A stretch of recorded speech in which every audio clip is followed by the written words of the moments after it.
श्री गुरुचरित्र अध्याय 18 अमरापुर महिमानं द्विजदैन्यहरणं नाम अष्टादशोऽध्यायः। ओम श्री गणेशाय नमः, श्री सरस्वती नमः, श्री गुरुभ्यो नमः, श्री कुलदेवतायै नमः, श्रीपाद श्री वल्लभाय नमः, श्री नृसिंह सरस्वती नमः, दत्तात्रेय सद्गुरुभ्यो नमः। ओम जय जया सिद्ध मुनी तू तारक भवारणी सुधारस आमुचे श्रवणी पूर्ण केला जातारा। गुरुचरित्र कामधेनु ऐकता धाय माझे मन, कांक्षित होते अंतःकरण कथामृत ऐकावया। ध्यान लागले श्री गुरुचरणी तृप्ती नवे अंतःकरणी, कथामृत संजीवनी आणि निरोपावे दातारा। येणे परी सिद्धासी विनवी शिष्य भक्तीसी, माथा लावून चरणांचे कृपा भागिते वेळी। शिष्य वचन ऐकूनी संतोषला सिद्ध मुनी, सांगतसे विस्तारोनी ऐका श्रोते एक चित्ते। ऐक शिष्या शिखामणी धन्य धन्य तुझी वाणी, तुझी भक्ती श्री गुरुचरणी तल्लीन झाली परियेसा। तुझ खरिदा आमासी चेतन जाहले परियसी, गुरुचरित्र आद्यंतेसी स्मरण जाहले अवधारी। भिल्लवडे स्थान महिमा निरोपिला अनुपमा, पुढील चरित्र उत्तमा सांगेन ऐका एक चित्ते। क्वचित काळ तयस्थानी श्री गुरु होते गौप्यानी, प्रकट जाहले म्हणून पुढे निघाले परियसा। वरुणा संगमासे ख्यात दक्षिण वाराणसी म्हणत, श्री गुरु आले अवलोकित भक्तानुग्रह करावया। पुढे कृष्णा तटाकात श्री गुरु तीर्थे पावन करीत, पंचगंगा संगम ख्यात तेथे राहिले द्वादशाब्दे। अनुपम्य तीर्थ मनोहर जैसे अविमुक्त काशीपुर, प्रयागा समान तीर्थ थोर म्हणून राहिले परियसा। पुरवपूर ग्राम गहन कुरुक्षेत्र तेची जाण, पंचगंगा संगम कृष्ण अत्योत्तम परियसा। कुरुक्षेत्री जितके पुण्यतया होनी अधिकासे जाण, तीर्थे असती आगण्य म्हणून राहिले श्री गुरु। पंचगंगा नदी तीर प्रख्यात असे पुराणांतर पांच नामे आहे ती थोर, सांगेन ऐका एक चित्ते। शिवा भद्रा भोगावती कुंभी नदी सरस्वती, पंचगंगा ऐसी ख्याती महापातक संहारी। ऐसी प्रख्यात पंचगंगा आली कृष्णेची या संगा, प्रयागाहुनी असे चांगा संगमस्थान मनोहर। अमरापुर म्हणजे ग्रामस्थान असे अनुपम्य, जैसा प्रयाग संगम तैसे स्थान मनोहर। वृक्ष असे औदुंबर प्रत्यक्ष जाणा कल्पतरू, देव असे अमरेश्वरू तया संगमा षटकुळी। जैसी वाराणसी पुरी गंगा भागीरथी तीरी, पंचनदी संगम थोरी तत्समान परियेसा। अमरेश्वर सन्निधानी आहे ती 64 योगिनी, शक्ती तीर्थ निर्गुणी प्रख्यात असे परियेसा। अमरेश्वर लिंग बरवे त्यासी वंदुनी स्वभावे, पूजित नर अमर होय विश्वनाथ तुझी जाण। प्रयागी करिता माघ स्नान जे पुण्य होय साधन, शतगुण होय तयाहून एक स्नाने परियेसा। सहज नदी संगमात प्रयाग समान असे ख्यात, अमरेश्वर परब्रह्म वस्तु तया स्थानी वास असे। या कारणे ती स्थानी कोठी तीर्थे असती निर्गुणी, वाहे गंगो दक्षिणी वेणी सहित निरंतर। अमित तीर्थे तया स्थानी सांगता विस्तार पुराणी, अष्टतीर्थ ख्याती जाण तया कृष्णा तटाकात। उत्तर दिशी असे देखावा आहे कृष्ण पश्चिम मुखा, शुक्ल तीर्थ नाम ऐका ब्रह्म हत्या पाप दूर। औदुंबर सन्मुखेसी तीन तीर्थे परियेसी, एकानंतर एक धनुषी तीर्थे असती मनोहर। पाप विनाशी काम्य तीर्थ, तिसरे सिद्ध वरद तीर्थ अमरेश्वर सन्निधार्थ। अनुपम्य असे भूमंडळी पुढे संगम षटकुळात प्रयाग तीर्थ असे ख्यात. शक्तितीर्थ अमरतीर्थ कोटितीर्थ पर्येसा. तीर्थ असती अपरंपर सांगतास विस्तार. या कारण श्रीपाद गुरु राहिले तेथे द्वादशाब्दे. कृष्णा वेणी नदी दोन्ही पंचगंगा मिळवणी. सप्त नदी संगम सगुणी काय सांगू महिमा त्याची. ब्रह्महत्यादी महापातके जळवणी जाती स्नाने एके. ऐसे सिद्धस्थान निके सकळाभीष्ट होय तेथे. काय सांगू त्यांची महिमा आणिक द्यावया नाही उपमा. दर्शन मात्र होती काम्य स्नान फळ काय वर्ण. साक्षात कल्पतरू असे वृक्षाउदुंबर. गौप्य होऊन अगोचर राहिले श्री गुरु तयास्थानी. भक्तजन तारणार्थ होणार असे तीर्थ ख्यात. राहिले ते श्री गुरुनाथ म्हणून प्रकट झाले जाणा. असता पुढे वर्तमानी भिक्षा करावया प्रतिदिनी. अमरापूर ग्रामी जाती श्री गुरु पर्येसा. तया ग्रामी द्विज एक असे वेदभ्यासक. त्याची भार्या पती सेवक पतिमुरता शिरोमणी. सुक्षीण असे तो ब्राह्मण शुक्ल भिक्षा करी आपण. कर्ममार्गे आचरण असे सात्विक वृत्तीने. तया विप्रमंदिरात असे वेल उन्नत शेंगा निगती नित्य बहुत. त्याने उदर पूर्ती करी. एखादे दिवशी त्या ब्राह्मणासी वरून मिळे पर्येसी. तया शेंगांते रांधोनी हर्षी दिवस क्रमी येणे परी. ऐसा तो ब्राह्मण दरिद्री याच कारणे उदर भरी. पंचमा यज्ञ कुसरी अतिथी पूजी भक्तीने. वर्तता श्री गुरु एके दिवशी तया विप्रमंदिरासी. गेले आपण भिक्षेसी नेले विप्रे भक्तीने. भक्तिपूर्वक श्री गुरुसी पूजा करीतो षोडशी. घेवडे शेंगा बहुवशी केली होती पत्र शाखा. भिक्षा करून ब्राह्मणासी आश्वासिती गुरु संतोषी. गेले तुझे दरिद्र दोषी म्हणून निगती तय वेळी. तया विप्राचे गृहात झोका होता वेल उन्नत. घेवडा नाम विख्यात अंगण सर्व वेष्टिले असे. तया वेलाचे झाड मूळ श्री गुरुमूर्ती छेदिती तत्काळ. टाकून देती परिबळ गेले आपण संगमासी. विप्रवनिता तये वेळी दुःख करीती पुत्र सकाळी. म्हणती पहा ओ दैव बळी. कैसे अदृष्ट आपुले आम्ही तया यतीश्वरासी. काय उपद्रव केला त्यासी. अमुचा ग्रास छेदून कैसी टाकून दिला भूमीवरी. ऐसे परी ते नारी दुःख करी नाना परी. पुरुष तिचा कोप करी म्हणे प्रारब्ध प्रमाण. म्हणे ती स्त्री ऐसी तय वेळी. जे जे होणार जया काळी. निर्माण करी चंद्रमावळी. तया आधीन विश्व जाण. विश्वव्यापक नारायण उत्पत्ती स्थिती तया कारण. पेलिकादी स्थूल जीवन समस्त आहार पुरवितस. आयुरन्नम प्रयच्छाति. ऐसे बोले वेद श्रुति. पंचानन आहार हस्तिके विकरी प्रत्ययी. 84 लक्ष जीवराशी स्थूल सूक्ष्म समस्तांसी. निर्माण केले आहारासी मग उत्पत्ती तदनंतर. रंगरायासी एक दृष्टी करुणी पोषितो हे सर्व सृष्टी. आपुले आर्जव बरगो घटित ऐसे पण आपणासी. पूर्वजन्मींचे निक्षेपण सकृत अथवा दुष्कृत जाण.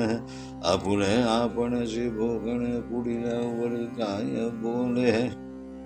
आपुले दैव असतावणे पुढील्या बोलती मूर्खपणे. जे पेरिले त्याची भक्षणे कवणावरी बोल सांगे. बोल ठेविसी यतीश्वरासी आपले आर्जवून विचारिसी. ग्रास हरितला म्हणसी अविद्या सागरी बुडोनी. तो तारक आम्हासी म्हणून आला भिक्षेसी, नेले आमुचे दरिद्र दोषी तोची तारील आमुते. येणे परी स्त्री ऐसी संभाषी विप्र परी ऐसी, काढून वेल शाखेसी टाकीता झाला गंगेत. तया वेलाचे मूळ थोरी जे का होते आपुले द्वारी, काढू म्हणून द्विजवरी खणिता झाला तया वेळी. उकाडिता वेल मुळासी लाधला कुंभ निधानेसी, आनंद जाहला बहुवसी घेऊन गेला घरात. म्हणती नवल काय वर्तले यतीश्वर आम्हा प्रसन्न झाले, म्हणून या वेला छेदिले निधान लादले आमासी. नर नव्हे तो योगीश्वर होईल ईश्वरी अवतार, आमा भेटला दैन्यहर म्हणते चला दर्शनासी. जाऊनी संगमा श्री गुरुसी पूजा करती बहुवसी, वृत्तांत सांगती तयासी तय वेळी परियेसा. श्री गुरु म्हणती तयासी तुम्ही न सांगणे कवणासी, प्रकट करिता आम्हासी नसेल लक्ष्मी तुमचे घरी. ऐसे परी तया द्विजासी सांगे श्री गुरु परियेसी, अखंड लक्ष्मी तुमचे वंशी पुत्र पौत्री नांदाल. ऐसा वर लाधोन गेली वनिता तो ब्राह्मण, श्री गुरु कृपा ऐसी जाण दर्शन मात्रे दैन्य हरे. ज्यासी होय श्री गुरु कृपा त्यासी कैंचे दैन्य पाप, कल्पवृक्ष आश्रय करिता बाप दैन्य केंचे तया घरी. दैवूण असेल जो नरू त्याने आश्रयावा श्री गुरु, तोची उतरेल पैल पारू पूज्य होय सकळिकांचे. जो कोण भजेल श्री गुरु त्यासी लाधेल इह परू, अखंड लक्ष्मी त्याचे घरी अष्टैश्वर्ये नांदती. सिद्ध म्हणे नामधारकासी श्री गुरु महिमा असे ऐसी, बजावे तुम्ही मनोमानसी कामधेनु तुझ्या घरी. गंगाधराचा कुमर सांगे श्री गुरुचरित्र विस्तार, पुढील कथामृत सार ऐका श्रोते एक चित्तम. इति श्री गुरुचरित्रामृते परमकथा कल्पतरौ श्री नृसिंह सरस्वती उपाख्याने सिद्धनामधारक संवादे अमरापुर महिमानं द्विजदैन्य हरणं नाम अष्टादशोऽध्यायः. श्री गुरुदेव दत्तात्रेयार्पणमस्तु.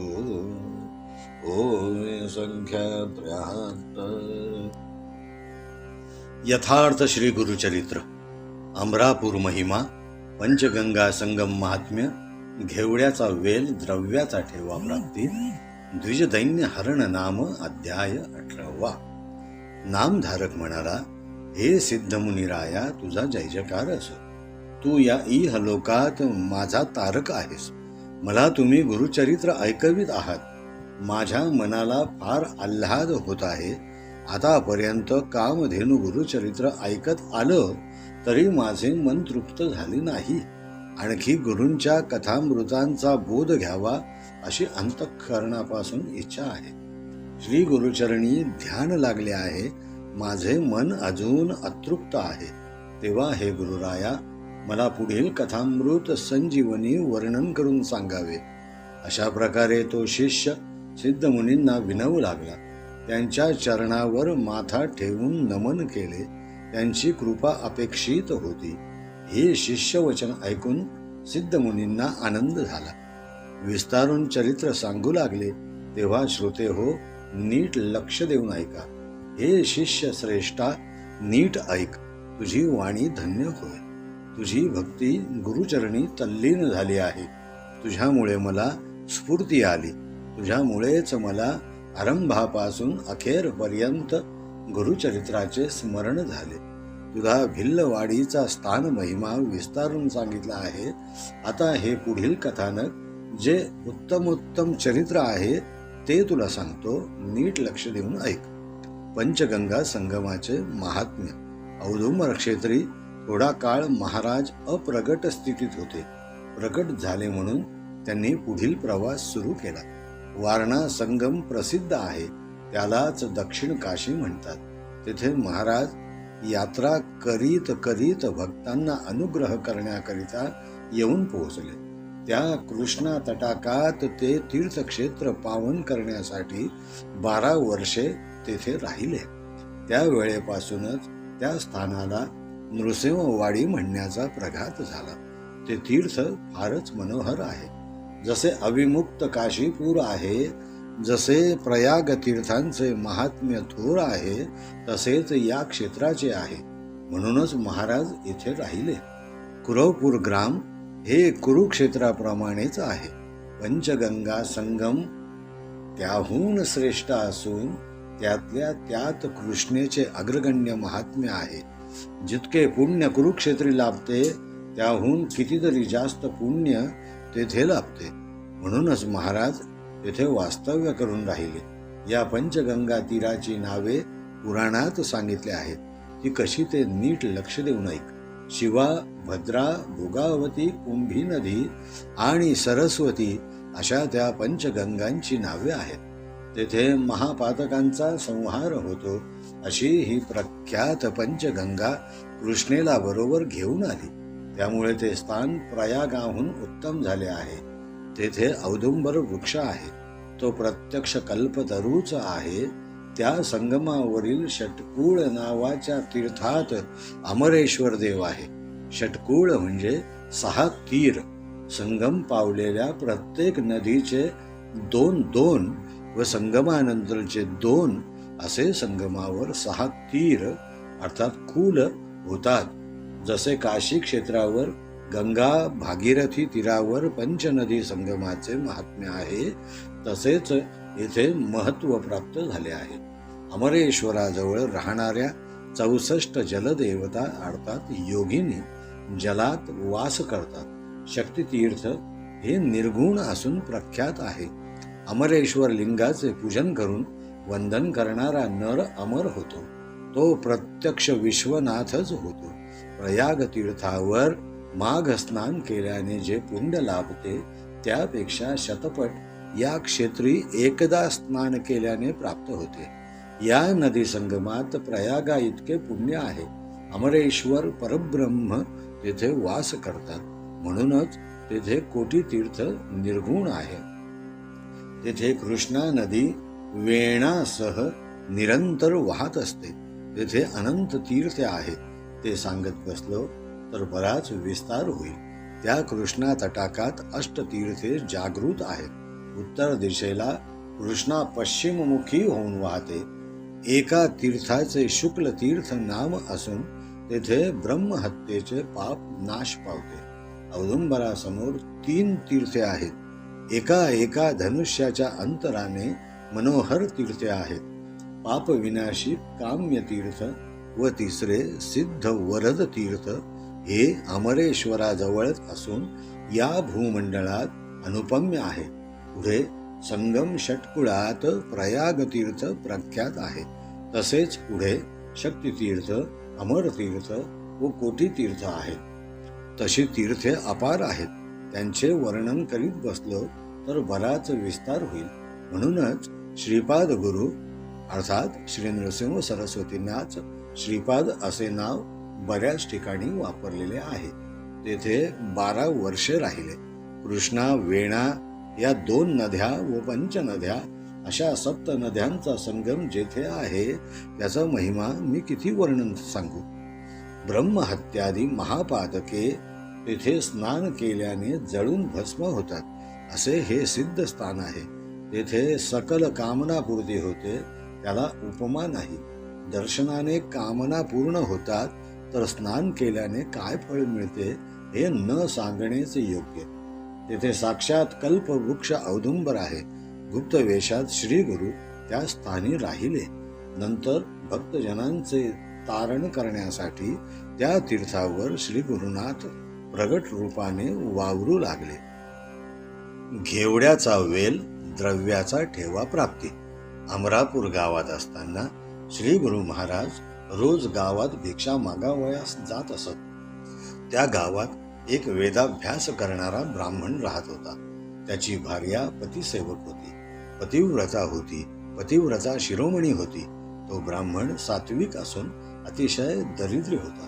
तो रोज केवळ ब्राह्मणांकडूनच कोरडी भिक्षा घेऊन आपला उदरनिर्वाह करीत असे. आचरण कर्म मार्गाचे होते. तो मोठ्या सात्विक वृत्तीने राहत असे. त्याच्या घरी घेवड्याचा वेल होता. त्याच्या नेहमी पुष्कळ शेंगा निघत असत. त्यावरच ते आपले पोट भरीत असत. एखाद्या दिवशी त्या ब्राह्मणाला चांगल्या प्रकारची भिक्षा मिळाली नाही तर त्या शेंगांची भाजी मोठ्या आनंदाने भक्षण करून आपले दिवस काढीत असे. असा तो दरिद्री ब्राह्मण याचकपणे आपला उदरनिर्वाह करीत असे. पंचमहायज्ञ अति उत्तम प्रकारे करीत असे.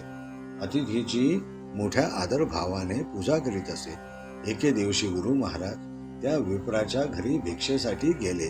तेव्हा त्या ब्राह्मणाने मोठ्या भक्तिभावाने त्यांना घरी नेले व षोडशोपचारे त्यांची पूजा केली.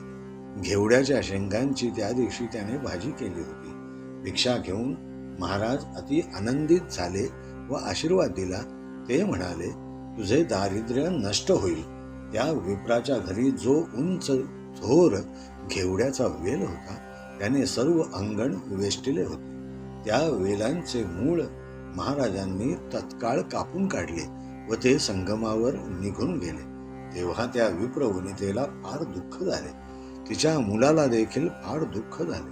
ते म्हणाले, पहा काय हे आपले प्रारब्ध, कसे आपले दैव. आम्ही त्या यतीश्वराला कोणता त्रास दिला होता. आमची रोजची भाकरी ज्याच्यावर होती तो वेलच त्याने तोडून टाकला. अशा प्रकारे ती नारी दुःख करू लागली. तेव्हा तो विप्र रागावला व म्हणाला, आपले जसे प्रारब्ध असेल तसेच घडते. जे होणार असते ते ईश्वराने तयार केलेले असते. सारे विश्व त्याच्या अधीन आहे. त्या नारायणाने सारे विश्व व्यापलेले आहे. लहान मुंगीपासून तो मोठ्या प्राण्यांपर्यंत सर्व जीवांना पाहतो. त्याच्या आहाराची त्यालाच फिकीर आहे. वेदात म्हटलेच आहे, आयुरन्नम प्रयच्छति. सिंह, हत्ती वगैरे रोज कसा आहार करतात. 84 लक्ष योनींच्या जीव समुदायाची त्याने निर्मिती केली आहे. त्याच्या अगोदरच त्याने त्या जीवांचा आहार निर्माण करून ठेवला आहे. राव आणि रंक यांना तो सारख्याच दृष्टीने पाहतो.